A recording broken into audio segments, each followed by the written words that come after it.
Jazz to my mom is the air that she breathes, the water that she drinks, the food that she eats.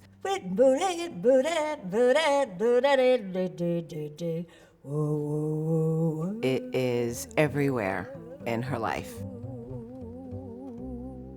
At the time I was growing up in Detroit, it was a struggle. It was a terrible struggle because the racial prejudice was not to be believed. There was still a lot of segregation. There was still a lot of prejudice. It was rough times.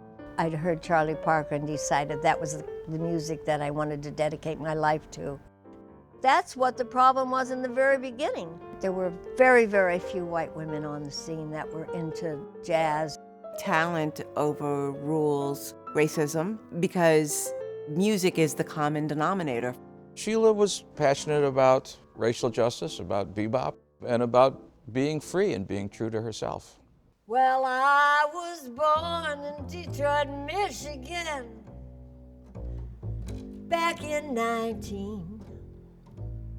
I had a senior moment. My mom was the first vocalist that was ever signed to Blue Note Records. She was one of only 2 singers that they ever recorded because they weren't interested in vocalists. Her very first album, Portrait of Sheila, she had the most unique voice that anyone ever heard. It stopped you in your tracks. Sing, you are my sunshine, my only sunshine.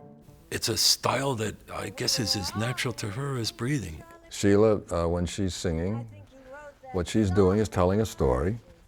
It's not about the technique so much. It's about the emotion and about the heart. The crossing, oh, the crossing.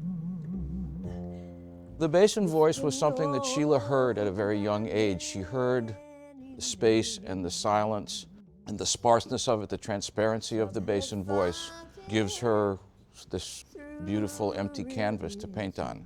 It's the people that have no protective barriers between themselves and their vocal cords that can really project a song in that kind of powerful way. And I think that's what makes Sheila one of the unique few.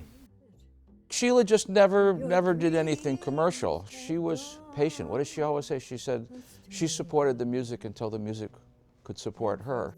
I knew my calling was this, and I wanted to keep this music alive. Here I am, almost 83, and working now, and more than I ever worked in my life. I'm one of the lucky ones. Well, it's a love I have when I'm singing for you.